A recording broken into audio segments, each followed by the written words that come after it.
Assalamualaikum warahmatullahi wabarakatuh. Nyimak pernyataan Gus Ikdam yang cukup populer.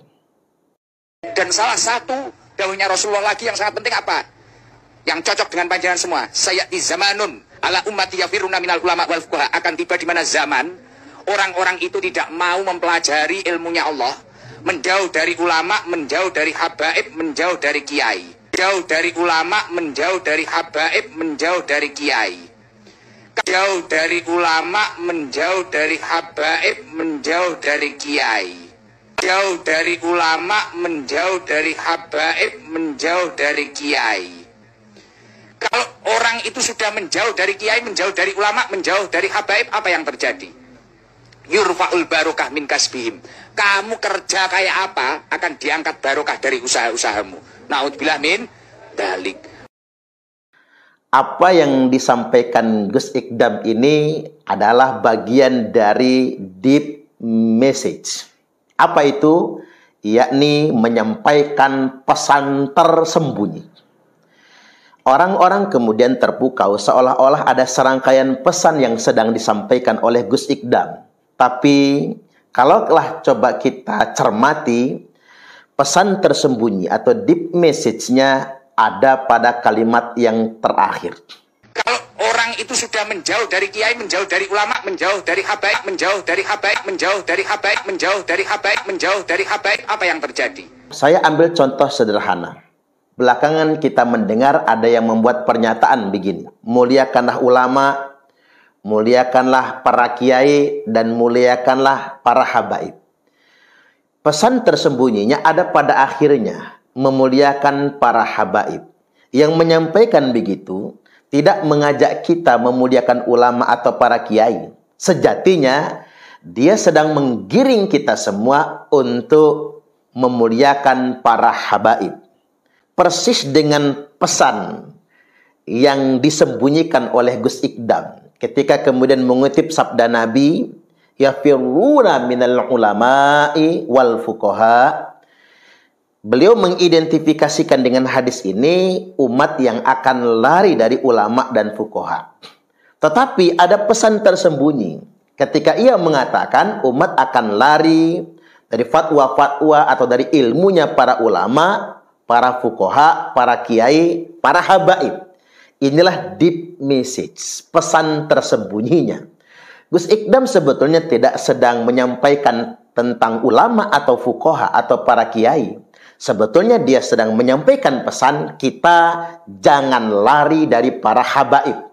Kita jangan menjauh dari para habaib. Atau kita punya kewajiban untuk memuliakan habaib. Ini letak pesan tersembunyinya. Ia sedang menggiring jamaahnya, menggiring penggemarnya untuk pesan atau tujuan utama tersebut. Padahal sebetulnya para kiai, para ulama juga sudah mengkritisi tentang penerjemahan ini. Dalam kalimat tersebut sama sekali tidak ada kata habaib. Jelaskan kalimatnya menyebutkan yafiruna minal ulama'i wal fuqaha, di mana umat itu punya kecenderungan lari dari para ulama, para ahli ilmu, wal fuqaha, dan lari dari ahli fikih atau ulama-ulama ahli fikih. Itu pesan sesungguhnya dan tidak ada kata habaib di situ. Nah, hari ini kita sedang dipermainkan dengan kata-kata. Umat sedang dihipnotis dengan kata-kata. Apakah kata habaib bisa diidentikan dengan ulama atau fuqaha? Ya tentunya tidak. Karena pada kenyataannya kata habaib, kata yang diidentifikasikan untuk sekelompok orang klan Ba'alwi yang telah mengaku-ngaku sebagai anak cucu Nabi. Mengapa saya lebih menspesifikasi kepada klan Ba'alwi? Karena sebetulnya umat Islam tidak mengenal secara khusus lakop untuk keturunan Nabi dengan sebutan Habib. Yang ada di tengah-tengah umat Islam berdasarkan syarak maupun uruf, lakop yang biasa digunakan untuk dzurriyyat Nabi adalah Sayyid maupun Syarif, bukan Habib. Nah, hari ini klan Ba'alwi yang datang ke Indonesia, mereka mengidentifikasikan dirinya sebagai dzurriyyat Nabi, lalu menyebut diri mereka dengan panggilan Habib. Jamaknya adalah habaib. Dan mereka kemudian menuntut agar umat Islam memuliakan mereka sebagai ahli bait Nabi. Mendorong umat Islam agar memuliakan mereka sebagai dzurriyyat Nabi. Ini kesalahan fatalnya. Maka saya ingin menegaskan pada kesempatan kali ini, pertama, kesalahan fatal Gus Ikdam adalah telah sengaja mengeksploitasi makna hadis Nabi. Karena beliau banyak penggemar, Gus, dengan senom Gus, hati-hati dalam menyampaikan. Jangan sampai kemudian apa yang panjenengan sampaikan justru kemudian terkesan memanipulasi umat. Ini yang pertama. Karena mengapa? Ini sama saja sudah memanipulasi, bahkan boleh jadi mengeksploitasi makna hadis itu sendiri. Dan dikhawatirkan kemudian pemaknaan secara serampang begini bisa mendistorsi kemuliaan dari sabda Nabi Sallallahu Alaihi Wasallam. Itu poin pertama. Poin yang kedua, dalam konteks ini berarti Gus Ikdam mendukung argumentasi bahwasanya habaib merupakan dzurriyyat Nabi. Ini masalah. Mengapa saya katakan masalah? Karena para habaib sama sekali tidak terbukti sebagai dzurriyyat Nabi. Ketika orang yang tidak terbukti sebagai dzurriyyat Nabi lantas kemudian mengaku-ngaku sebagai keturunan Nabi, lalu kita benarkan, maka sama saja kita sudah menyakiti Rasulullah Sallallahu Alaihi Wasallam. Pernahkah Gus Ikdam berpikir bahwasanya ketika kita mendukung orang-orang yang ngaku-ngaku sebagai cucu Nabi padahal bukan, itu sangat menyakiti Rasulullah Sallallahu Alaihi Wasallam, dan itu merupakan perbuatan dosa besar. Itulah mengapa hadisnya kan terang sekali. Wa manidda'a qauman laisa lahu fihim nasabun falyatabawwa maq'adahu minan nar. Membangun klaim bahwasanya dirinya berasal dari kaum tertentu atau klan tertentu padahal bukan bagian dari situ, sudah jelas ini dosa besar, bahkan diperkenankan mengkapling tempat tinggalnya di dalam neraka yang sudah disediakan untuknya.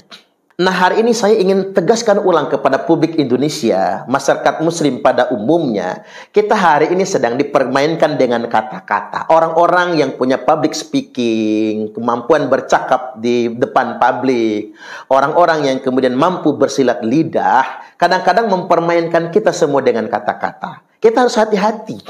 Ini deep message, ada pesan tersembunyi. Tujuan utama mereka mengajak kita memuliakan ulama, kiai, yang ujung-ujungnya menggiring kita seperti bebek agar memuliakan para habaib.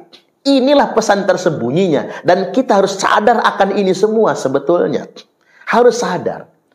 Entah pada kenyataannya kita semua mendengar, kita semua membaca, bahwasanya klan Ba'alwi membangun indoktrinasi untuk masyarakat muslim bahwasanya habaib lebih mulia dari para ulama, habaib lebih mulia daripada para kiai.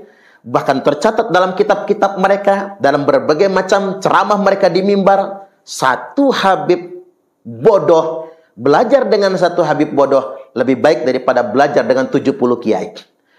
Belajar dengan satu habib yang tidak sekolah lebih baik daripada belajar dengan 70 profesor sekalipun. Barangkali sedemikian rupa. Bahkan mereka membangun pernyataan, kaki habib ahli maksiat dan tidak pernah ibadah itu lebih mulia daripada kepala kiai yang mengamalkan ilmunya. Ketika kita kemudian disodorkan dengan argumentasi ini, pernyataan ini, lantas kemudian kita menggiring bebek. Saya nyebutnya giring bebek lah ini. Kita kemudian menggiring bebek, muliakan ulama, muliakan kiai, muliakan fuqaha, yang endingnya muliakan habaib. Ini pesan tersembunyi yang coba menipu umat. Hati-hati, setiap orang berilmu pasti akan dimintai pertanggungjawaban. Allahul muwaffiq ila